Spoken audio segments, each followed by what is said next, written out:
putting me in the middle. So, I think neither of these two prime ministers need any introduction, but nevertheless, let me just say, first of all, Prime Minister Mitsotakis, you are the Prime Minister of a country that was the Economist Country of the Year. Thank you very much. Last year, so that has to be a good thing.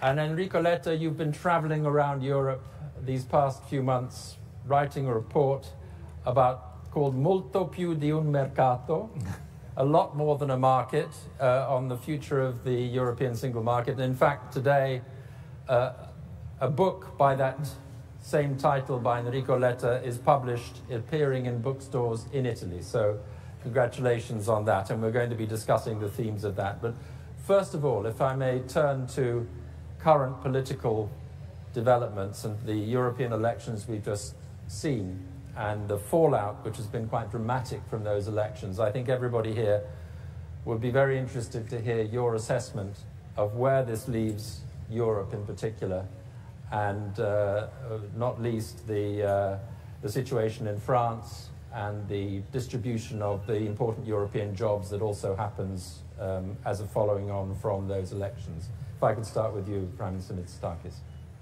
Well, first of all, it clearly pays off to systematically show up at your conferences, because then...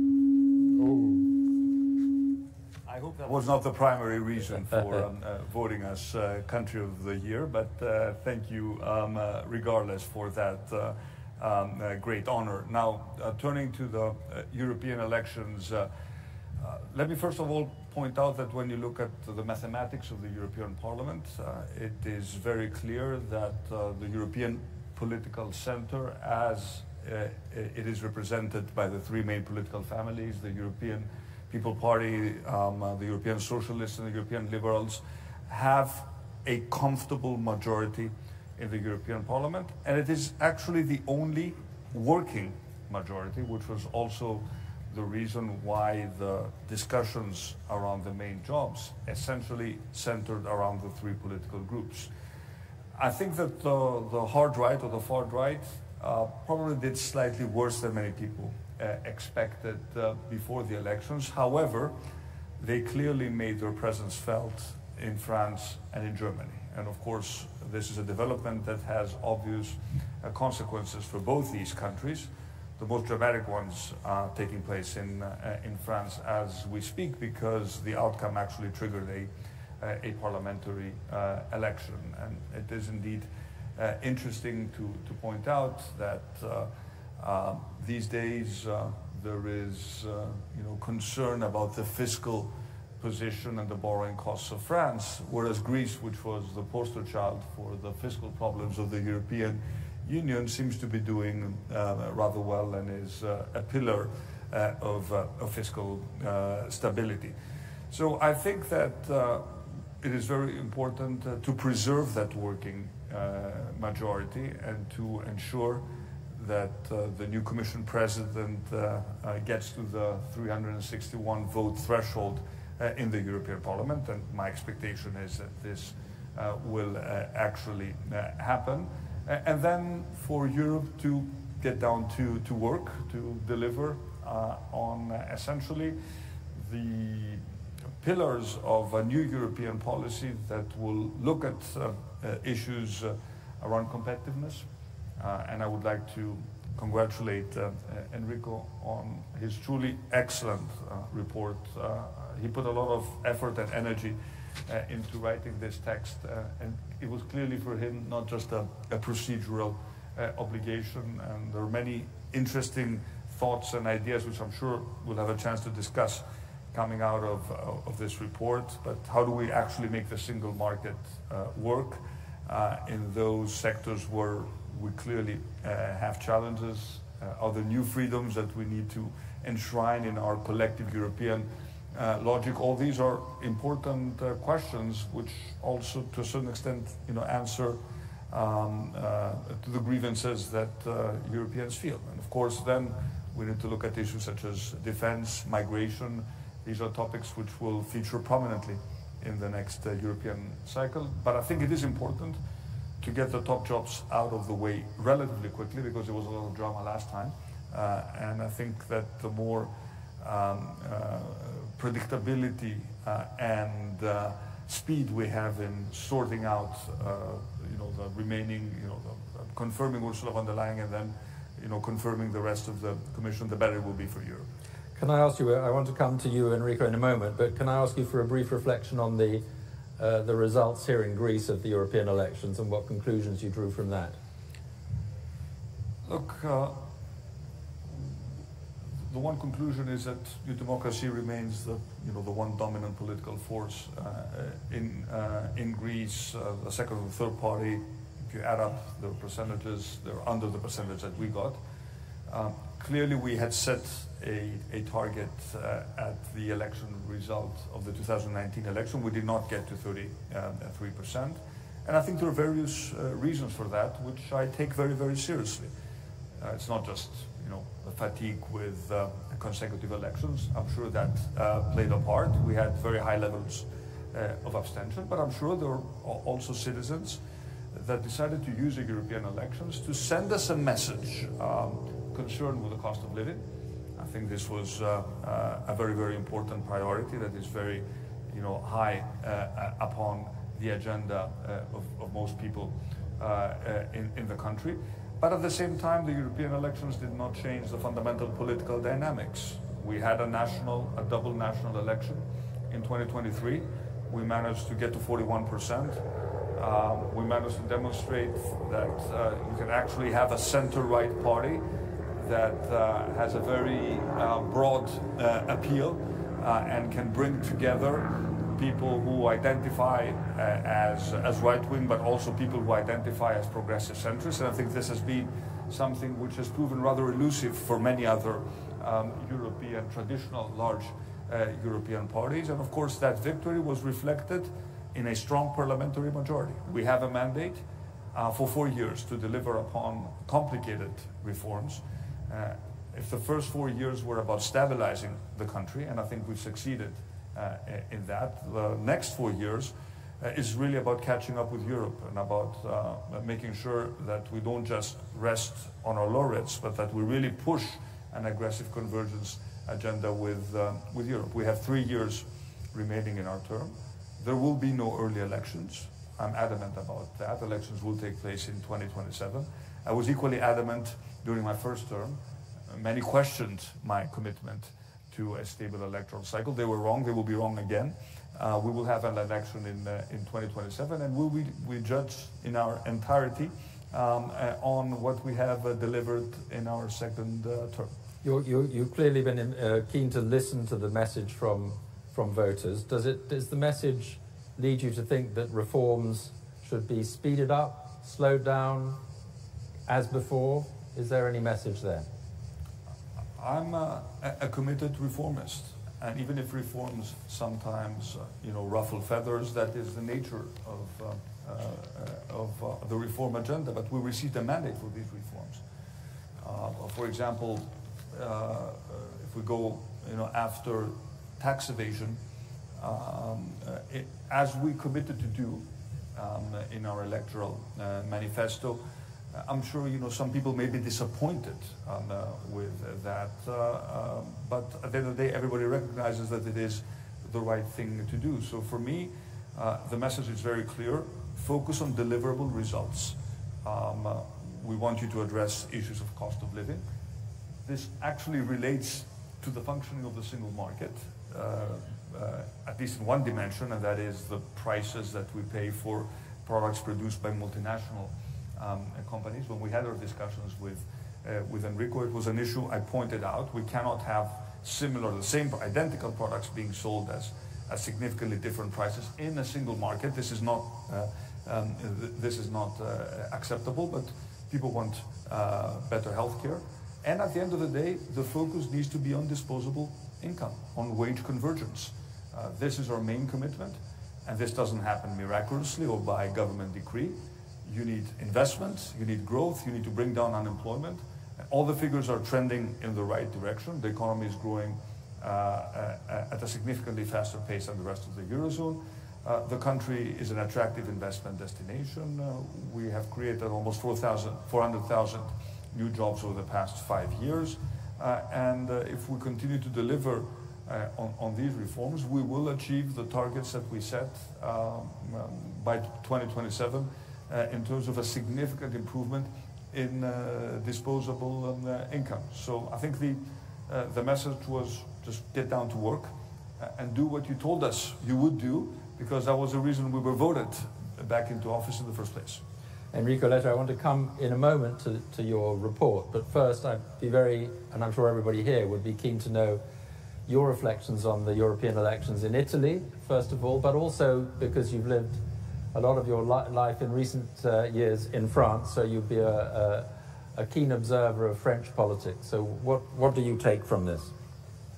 First of all, thank you very much for the opportunity to be here. I hope the micro will, yes. Thank you very much for the opportunity to be here to exchange with Prime Minister Mitsotakis. I am very happy to be here also because my journey on the single market report started here last year in October. We met at your office, Kyriakos, and it was for me a very, very interesting and important beginning of the journey.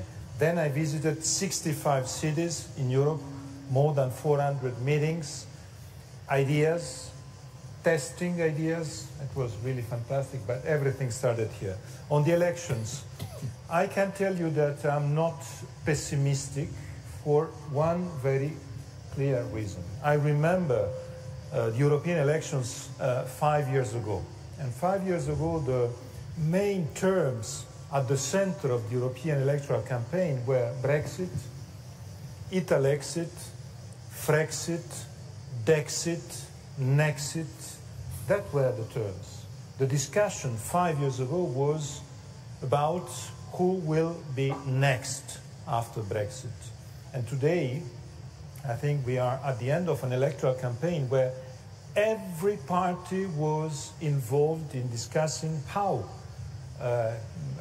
lead Europe, not how to exit from Europe. This is the great service that my country did to Europe. Yeah, it is exactly what I would like inoculated you from Brexit. To say and to thank the UK for this, because at the end of the day, Brexit was so negative for the UK and for Europe too, that today all the political parties, no matter left, right, center, they are all committed in how to be within the European Union and driving the European Union, leading the European Union in one way or another. And about France, I can tell you that I'm really very worried about the result, but I can tell you that I'm very worried about the trend. And the trend is a big difference between Paris or the big centers and the rest of the country. And that is not only France. Western democracies today are democracies where you find a big cleavage.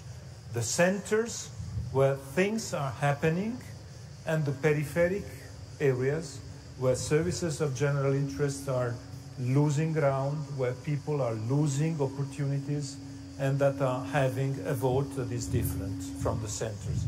And that was part also of my journey on the single market, because we have to be very clear in saying, and I make a link, if I may say, the single market in the European Union was considered until now too much as freedom to move. So too much considered as opportunities for those who want to move, for those who want to leave their country or those speaking more languages. And in reality, the European Union is not only for those who want to move. The European Union is for all. This is why I wanted to say the single market is not only freedom to move, it's also freedom to stay. And freedom to stay means also giving a new set of services of general interest.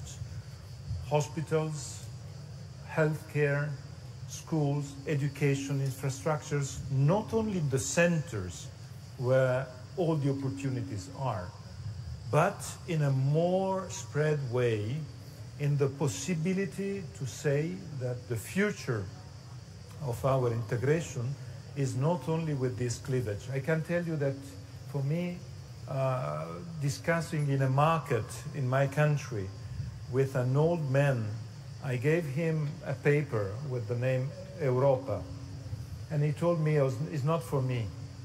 I'm not among those who wants to take the plane.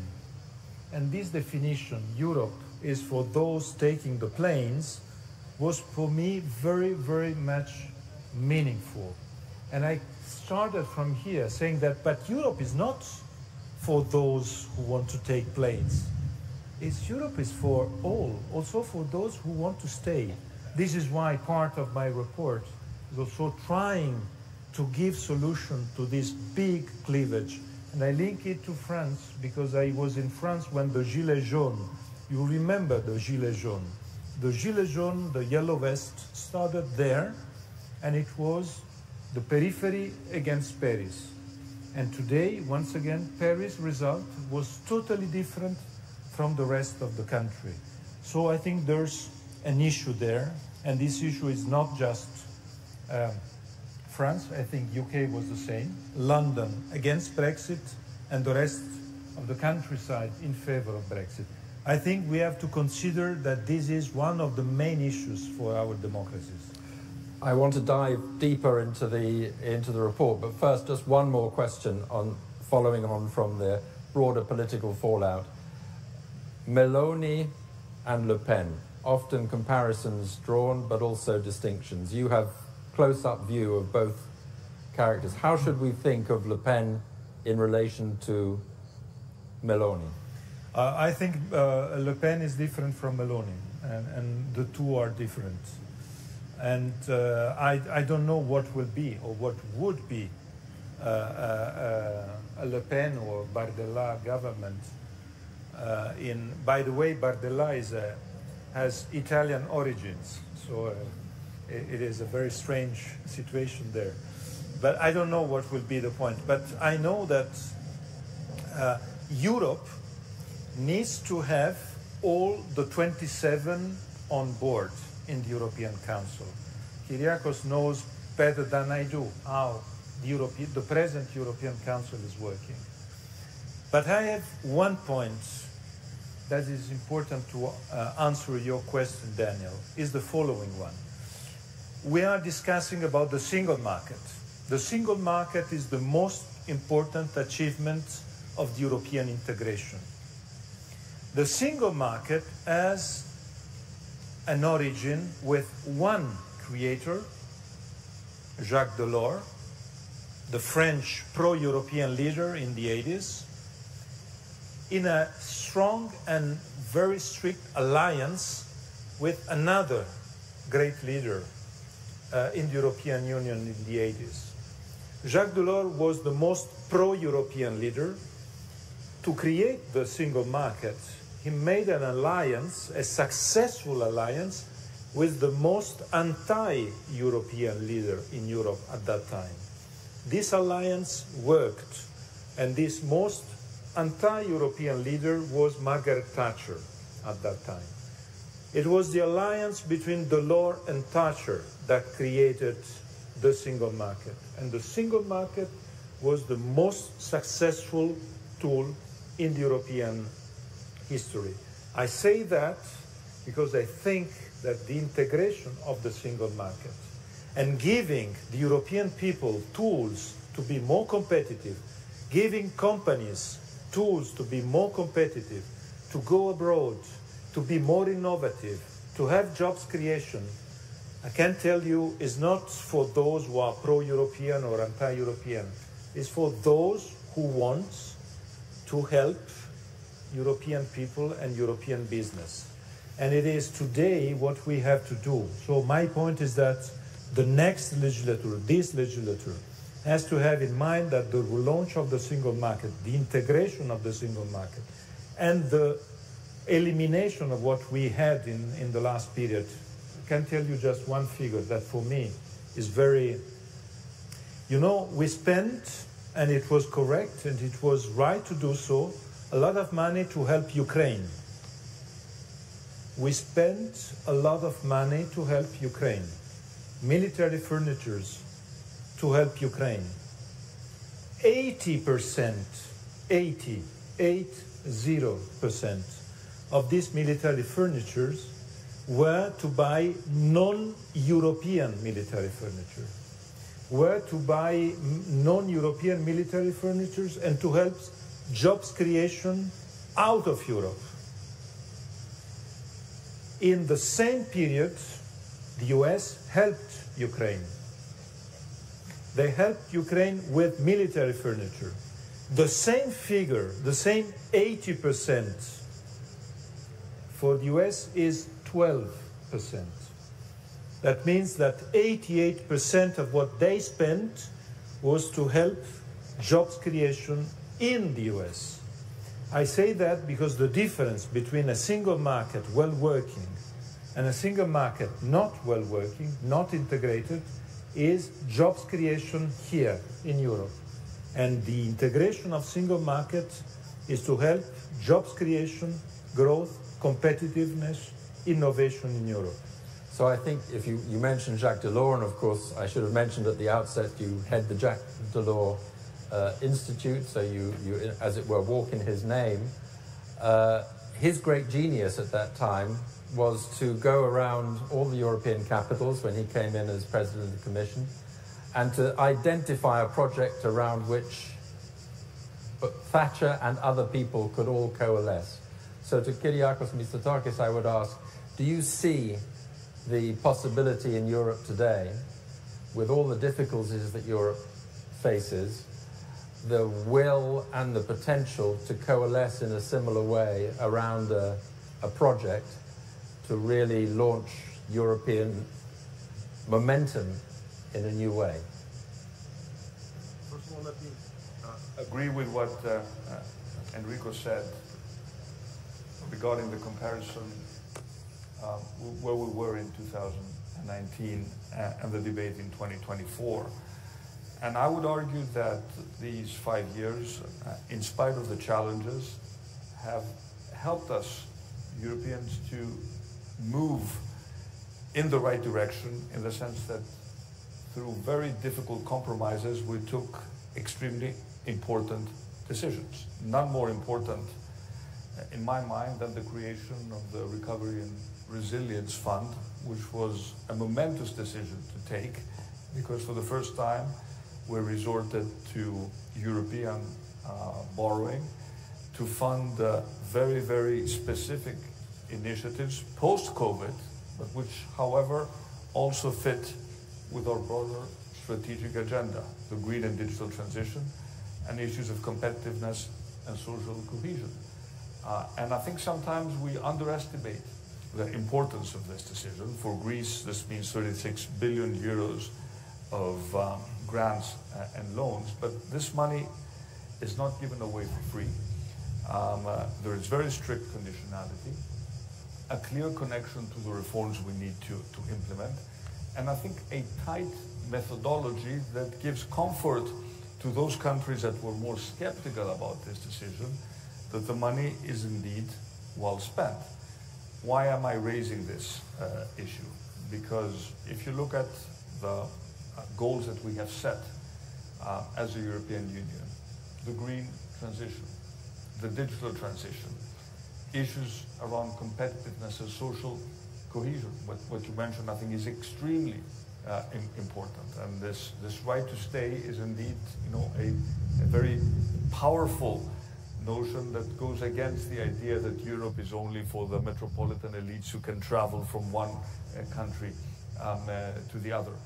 Defense, and whether we can do something meaningful at the European level around defense. So when you look at our ambitions and our financial firepower, it seems to me that there is a misalignment.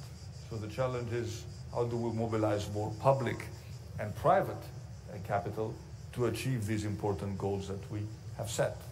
And when you look at defense in particular, post Russian invasion to Ukraine, again, we all acknowledge that we want to do more with defense, but we recognize the limitations of our national budgets, which are very real.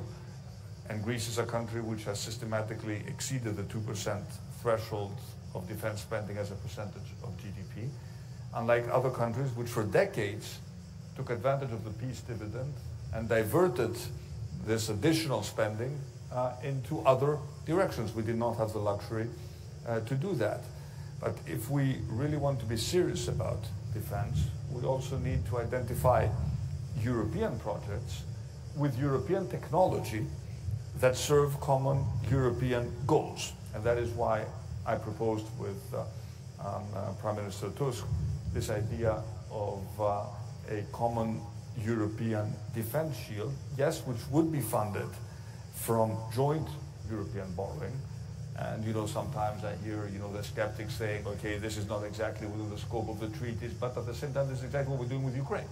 We're using European money to buy, you know, arms for Ukraine. So when there's a will, there is a way. But we need to make sure that whatever we do in defense also supports the defense industry in Europe, because it is strange that we are sort of increasing our defense spending, but most of the spending does not necessarily go to Europe.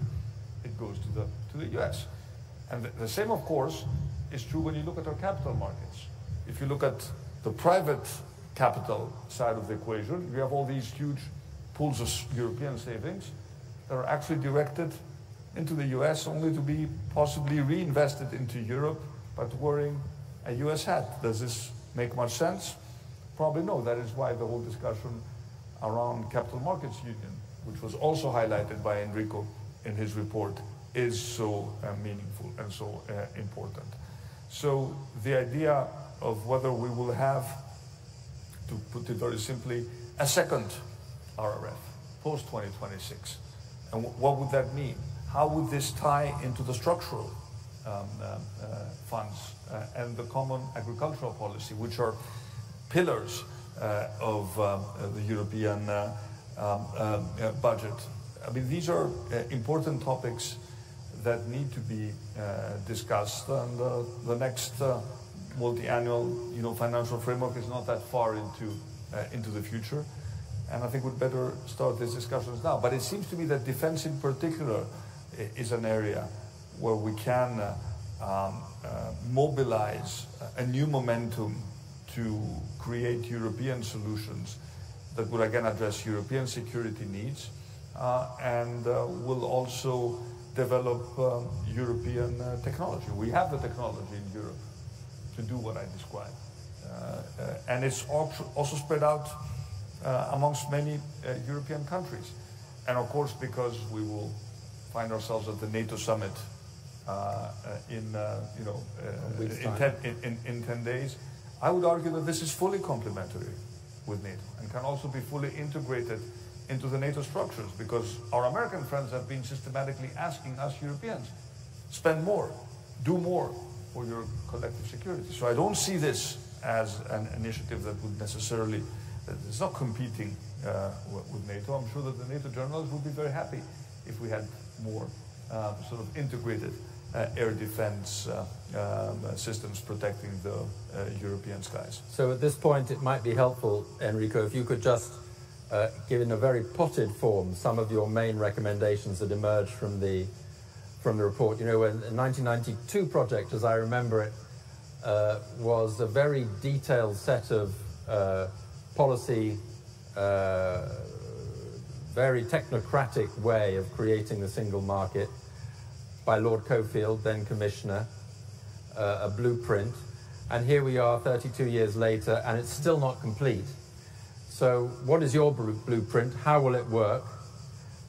In a nutshell, what should we focus on? I start from one point that is for me the most important one. This legislature started with all our countries discussing about one topic. And the topic is it possible to implement and to apply the Green Deal as we decided without having a strong financial facility to accompany it in the way in which we can implement the Green Deal? And my answer to this question is no. We need to have a big change in that approach.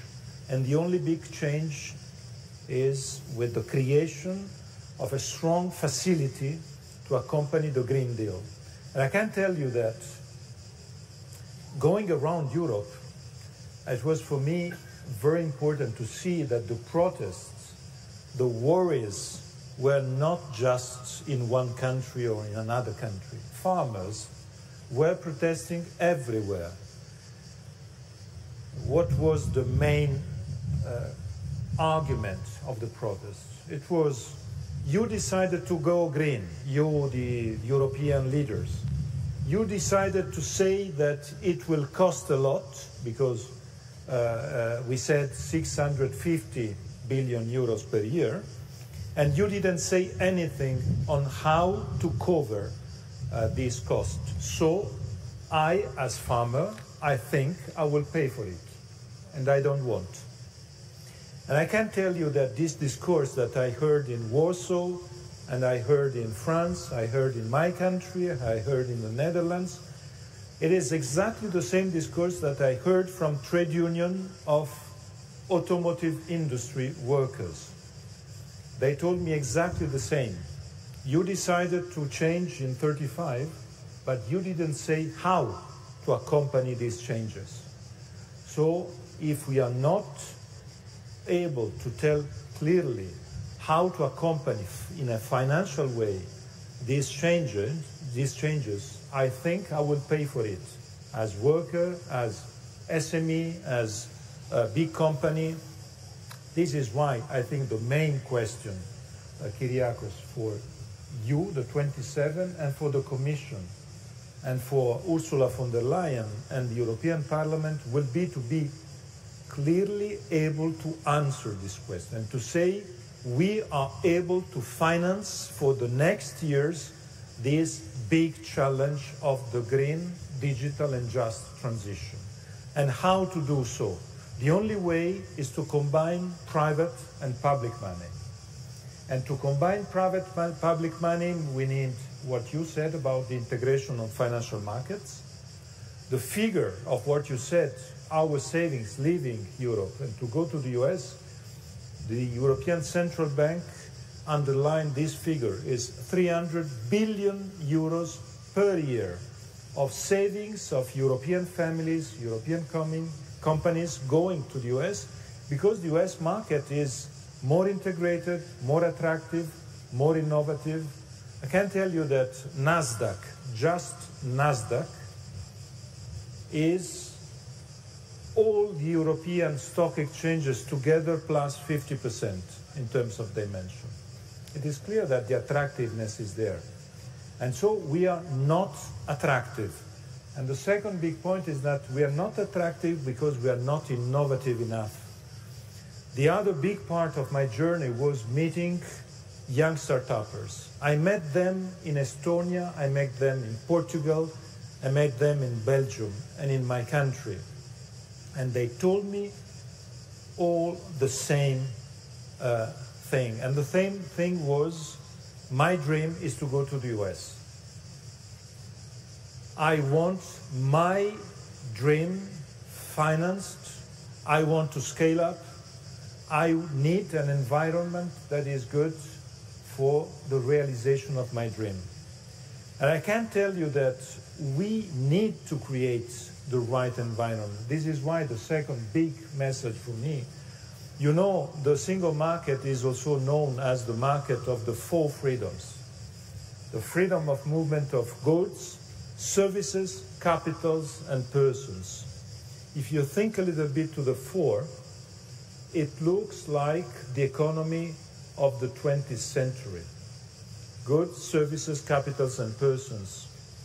We miss something that is crucial today, the intangible in the economy.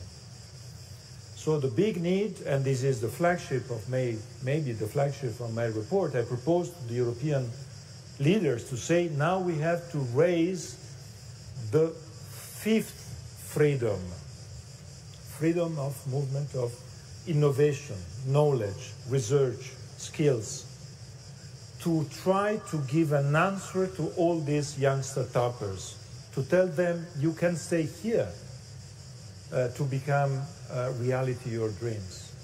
And the only possibility, and this is one of the proposals I had presented to the leaders, we need in the next commission a vice president for the fifth freedom. Because the fifth freedom, innovation, knowledge, skills, research, has to be one of the most important driving forces for Europe in the next years.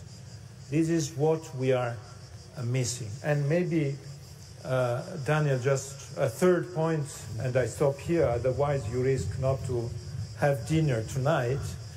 And the third point, and a third proposal is, you know, I was in the US presenting the report, and I was shocked because some US entrepreneurs and investors, they told me, but you know that for us to invest in Europe is a sort of hurdles, obstacles race, because you are a continent where 24 languages, 27 legal systems, 27 fiscal systems is a mess.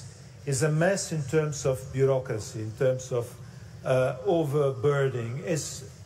You need to simplify. And I told them, I give you an idea, and this is the idea that I presented to the leaders. Why don't we create a 28th virtual state? We are 27 with all our legal systems, and we are proud of all our legal systems. It's impossible to cancel the commercial right or the business law in my country, in Greece, in France. It's impossible. But we can create a 28th virtual system with, for instance, a business law for this 28th virtual system. And we can give you, entrepreneurs, investors in Europe and out of Europe, the possibility to choose this 28th legal system. And with this 28th legal system, you avoid to change country by country. You have one passport tool, one master key, and with this master key, you can enter all the 27 legal systems. It is the way to simplify, to avoid all these bureaucratic burdens, is the way to create the possibility for investors out of Europe to come to Europe in a simplified system, and all of us, SMEs first, to be able to work without being obliged to have a legal system, a legal office with 50 people advising you on how to change legal system from Italy to France or from Spain to Portugal. I can tell you that the strength and the big success of the single market of Jacques Delors was that it was very pragmatic. I can tell you that last time I met Jacques Delors in September. Jacques Delors passed away last December. We discussed about his famous statement, because once he said, it's impossible to fall in love with a single market. I think I understand what he wanted to say, but I told him, you know, for my generation, for our generations, the single market was passion too, because it was the possibility to live freedoms. With the Berlin Wall fall, it was the freedom of opportunities. And the single market is full of passions, full of freedoms. I can tell you it's more than that.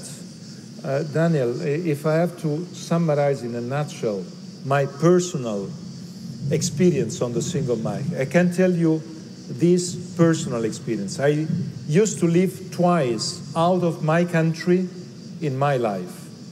Once before Jacques Delors and the single market, and the second time after Jacques Delors and the single market.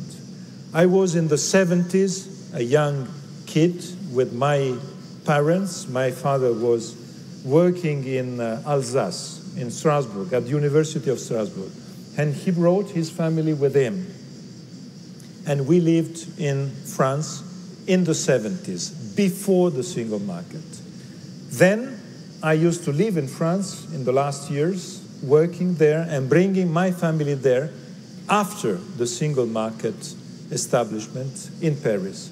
I can tell you that the difference in my life was the first experience in France. We were a family of Italian migrants in France, a family of Italian immigrants in Alsace.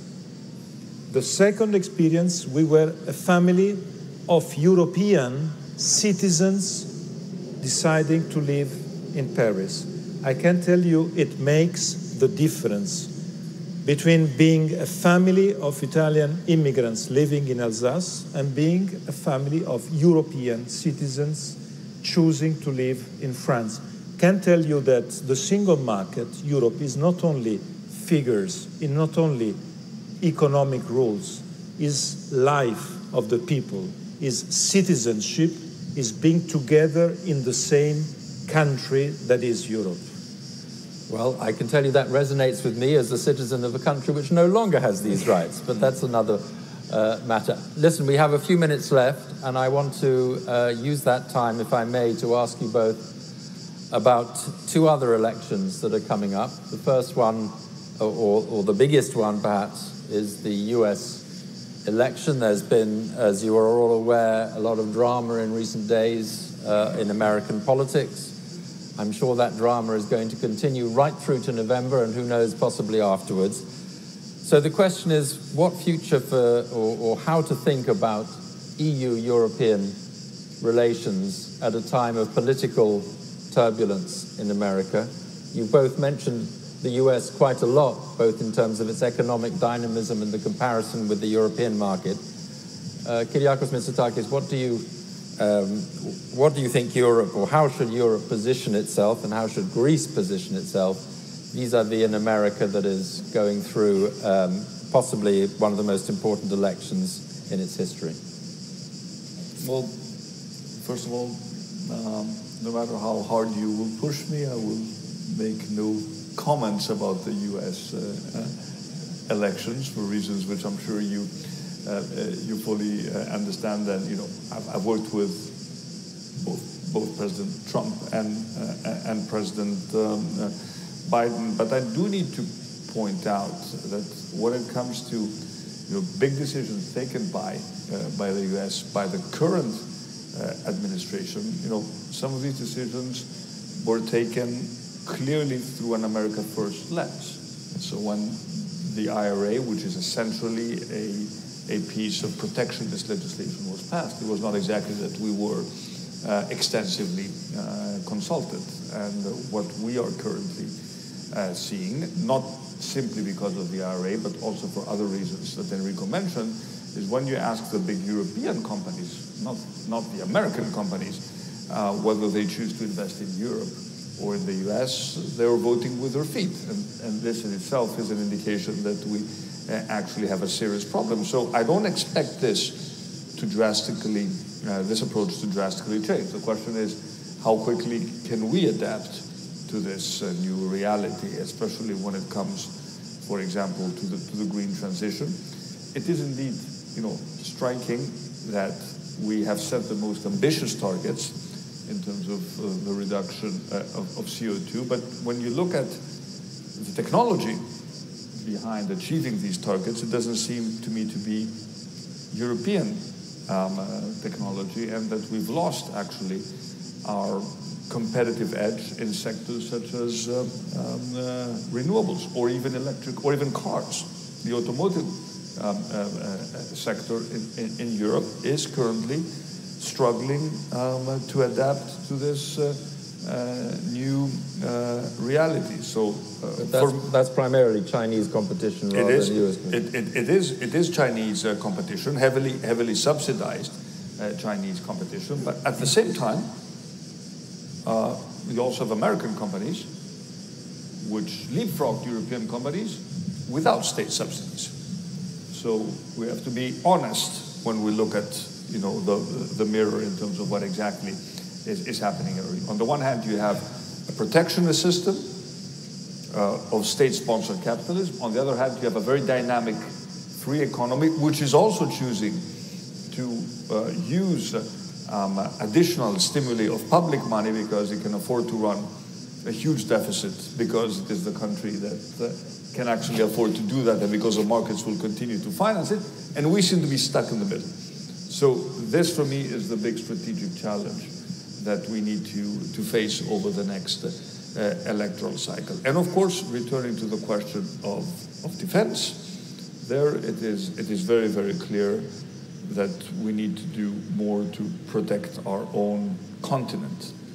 And I think I've elaborated but within the NATO context. But always, yeah. but again, in terms of also developing our industries. And one final point, because I think what you said about farmers is so important, and it also brings us back to your first point: centers versus rural.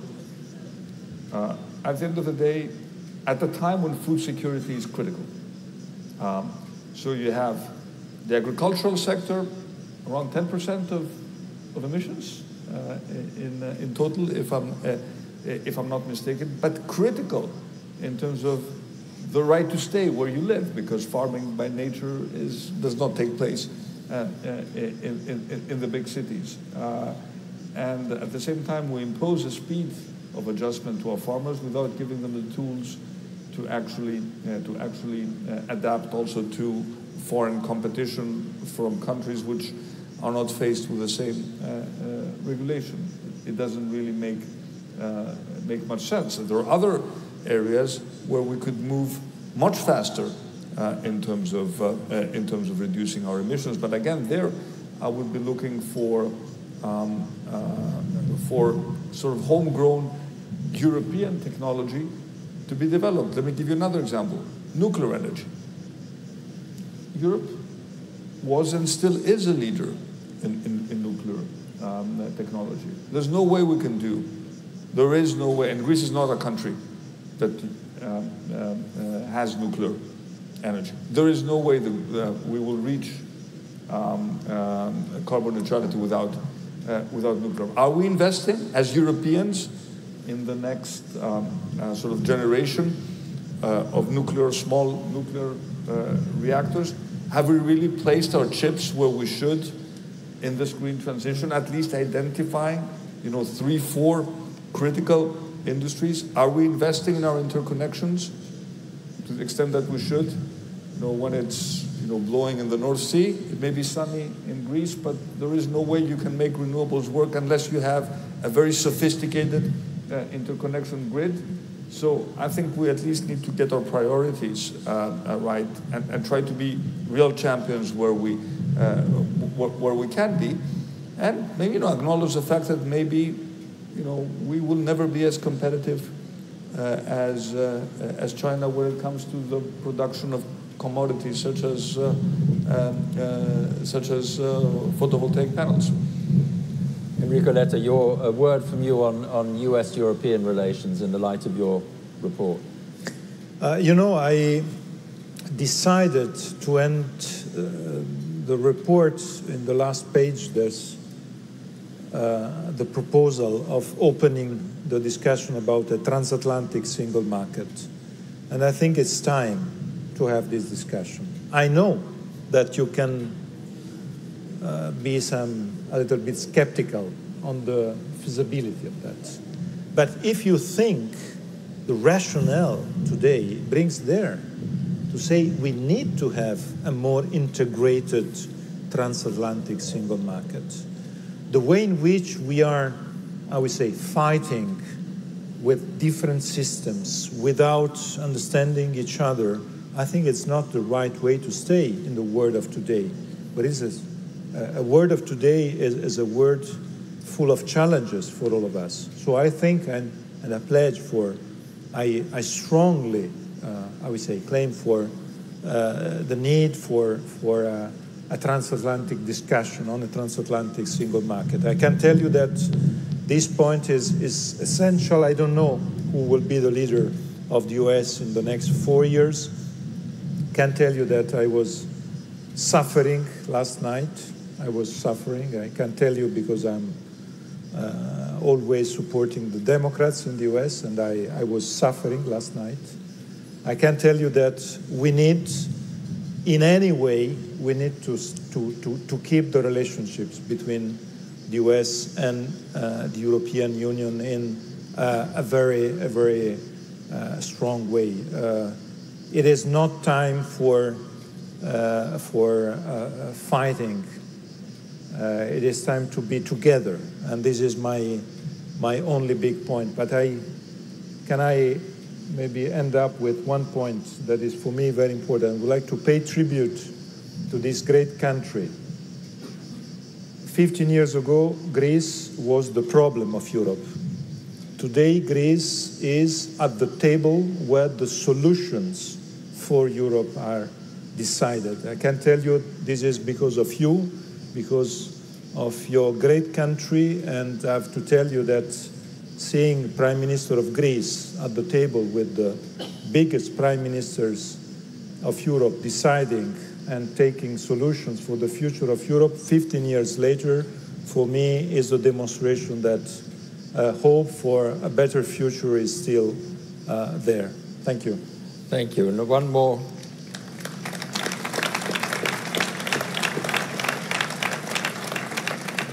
One final question for you, and this relates to the other election that I mentioned earlier. This will happen in 2 days' time in Britain. And I wanted to ask you, well, not so very long ago, you were on a visit to London and you happened to mention, I think as is usual, the Parthenon marbles, and Rishi Sunak, Prime Minister, cancelled a meeting with you, which made a lot of headlines in Britain. So if, as looks likely, we have a new government under Sir Keir Starmer in Britain, what do you think the prospects are for the return of the Parthenon marbles to Greece? Well, things can only get better, can't they? But first of all, before touching upon the issue of the Parthenon sculptures, let me say that a lot of us felt very sad and distressed when the UK took the decision to leave the European Union, in spite of the fact that the relationship was not always very smooth. And I actually, my first council meeting, European Council meeting, was the last meeting that the UK Prime Minister participated. That's when Boris told us, see you later, and then we all know what happened, what happened since. Of course, also a lesson into the false promises of populists, and the fact that now, if you look at the polls, if the referendum would take place now, were to take place now, it would have been a different result. Now, I don't expect the UK to rejoin the European Union anytime soon, but I do expect the next Prime Minister, if the polls are correct, to re-engage more actively with Europe, and to come to some sort of arrangement that will sort of at least partially reintegrate the United Kingdom into the European market, with the price that this, of course, entails. But I do think that the benefits for both sides will be more significant. So I would certainly like to reach out to the new UK Prime Minister if that's how things will work out, and to build a more constructive relationship. And then, of course, this could also have positive sort of consequences for what has been sort of I think a Greek mission for many, many years. What is important is to first ensure that the British government will not stand in the way of a possible arrangement that can be found between the Greek government and the British Museum, and if it can encourage it, so much the better. Very good. Well, with that, I think we've probably said enough here, and you should all have your dinner. But I'd like to thank very much both Enrico Letta and Kyriakos Mitsotakis for a very fascinating conversation. Thank you.